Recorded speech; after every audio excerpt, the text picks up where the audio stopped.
Greetings, everyone. We're going to discuss the impact of politics on the Reformation Bibles, particularly in the 16th century. That century was largely affected by Henry VIII.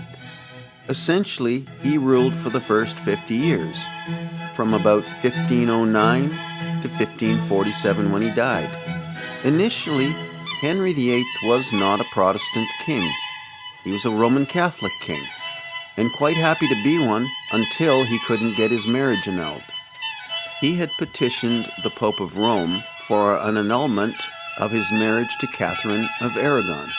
This was not for any other reason than the fact that she failed to produce an heir, and so he wanted her gone. Henry VIII would have been quite content to remain a Roman Catholic king if he'd gotten what he wanted. But the Pope would not grant him an annulment. That is, Pope Clement VII. Henry, being a very determined individual, started looking for ways to get around this. He had to have an annulment. Otherwise, if he married another woman, that would not be regarded as a legitimate marriage or a legal marriage, and therefore any heir produced would have been considered a bastard and not in line for the throne. So he desperately wanted that annulment. Henry got all his advisors, his historians, his lawyers, whoever sided with him to look through all the documentation they had between the Catholic Church and the British Empire. They were looking for anything that would give Henry a loophole. They finally found it. There had been some documents that came from one of the popes, and that document declared the king the head of the church in England. And Henry seized on that, and he pushed back against Rome. And he declared himself the head of the Church of England based on their documents.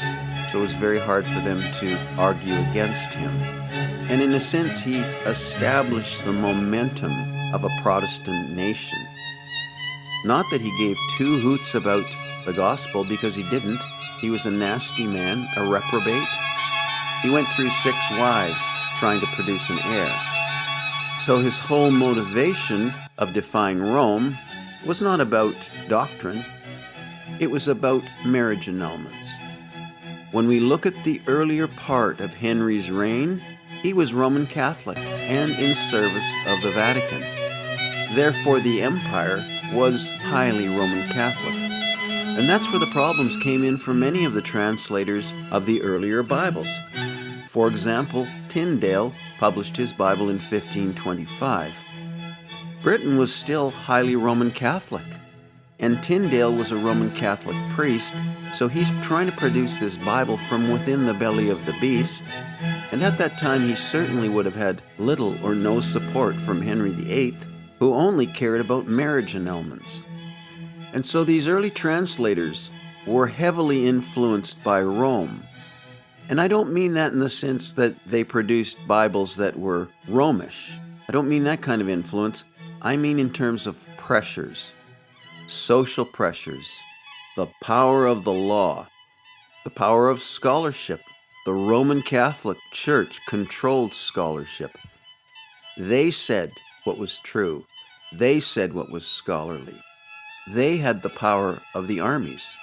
They controlled every Roman Catholic country religiously and in terms of law. So it was easy for them to send some civil authorities to arrest Tyndale. That was no big deal. They had the power. They had the legal authority. Now that changed when you get to King James. They couldn't do that because they were not the power anymore.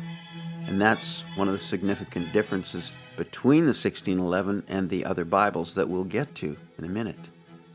So Henry VIII pushed back against Rome because he wanted his marriage annulled. They wouldn't agree, so he set up his own kingdom and had legitimate authority, strangely enough, given him by the Vatican through other popes to other kings. Thus arose the Church of England, and the king set himself as the head of the Church of England.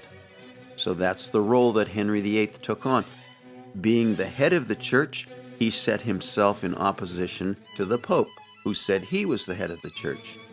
And if the Pope was head of the church and the Pope could make rulings religious and civil, then so could Henry VIII, and he issued himself divorces.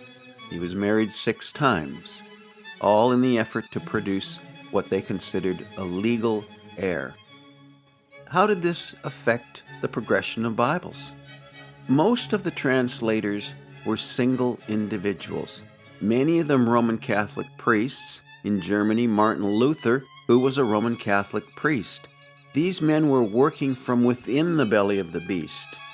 The Protestant breakaway had not yet really happened.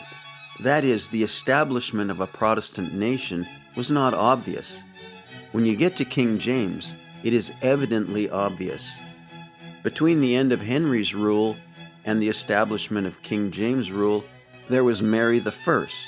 She ruled from 1553 to 1558.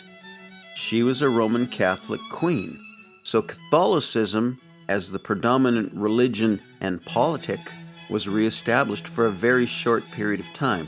Nevertheless, there was a lot of conflict in that time. That's around the time when the Geneva Bible came out. So you see what these translators were working against. A religious and a political system that hated them, that had the supreme power in the land. Now we get to King James. The King James Bible of 1611 was produced under a pure Protestant kingdom. Pure in the sense that it was not governed by the Pope or Roman Catholicism. King James was a Bible-believing Protestant Christian. Unshakable. That was his resolve. The 47 translators that he personally selected, he handpicked them to ensure there were no papists among them. These were all born-again, Spirit-filled, Bible-believing Protestant believers that produced the 1611. 47 of them with a godly king at the head of it all. The entire empire was ruled by King James, so the legal authority in the United Kingdom was not under the Pope anymore, nor were the armies. So we see this empire coming in support of this new translation. The king, the politics, the scholarship, the military force, all of it was Protestant. You see, it wasn't like that before. So great a threat was this to the Vatican, they understood what was going on. They sent the Jesuits to kill King James. Now they wanted to make it look like a political issue, so they blew up Parliament, hoping to kill King James. We all know it failed. It goes down in history as the Gunpowder Plot or the Jesuit treason plot. Now the Jesuits were unrelenting in this pursuit to the degree that King James was constantly guarded. Even when he slept, there were guards everywhere. Nobody could get to him. And we can see the hand of God on this, how God used the earlier reformers to bring the scripture along, but he allowed a certain amount of dirt to get into that oil, so to speak. The necessity being that when this Protestant nation sprung up, and it was solid, and it had the power to produce a new Bible without Rome sticking its dirty little fingers in there, then God opened that door. And that's what the 1611 did. It took the dirt out of the oil. There was no longer a papist influence, whether that would be doctrinally or politically or whatever. They no longer had the power to influence that scholarly and biblically sound work. After that Bible was published, there are no others. That's the end of it. It's a static testimony. There were imposters that came out afterward with corruptions in them, and some of those are promoted on the internet. You need to do your research to make sure that you're not reading one of those if you're interested in this subject.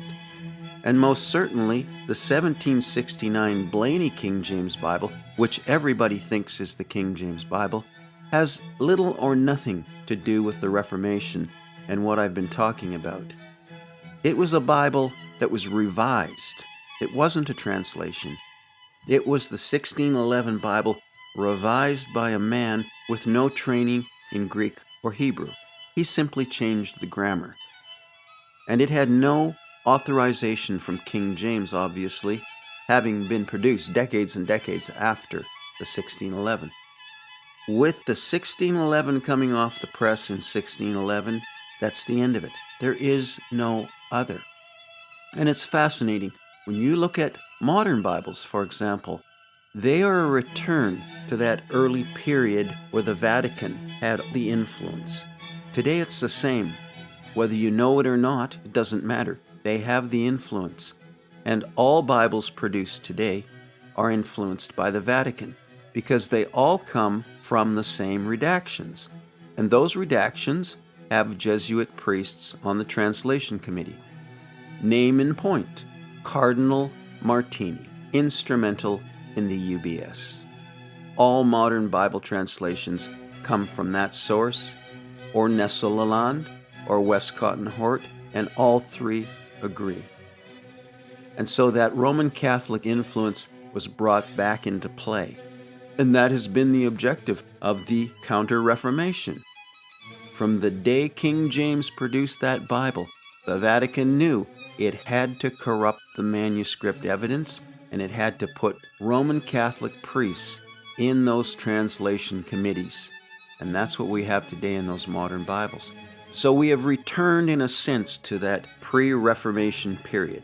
That is the period before the United Kingdom became established as a Protestant nation under a Bible-believing king, King James, and those 47 scholars that produced a Bible that has never been equaled. This is why we use the 1611. It took all the dirt out of the oil. The early Reformation Bibles, they had oil in the lamp, there's no doubt about it. These were men who'd come to realizations about Rome, and they knew it was the beast. They knew it was Antichrist. But they were in the belly of it, and they did the best they could, but they were under such pressure. They didn't have the political support. They didn't have the scholarly support. The Church of Rome controlled everything. And so what these guys did, Tyndale, Wycliffe, and others, was remarkable. And they paved the way that we might have the 1611. But I'd mentioned Henry VIII because he played a pivotal role.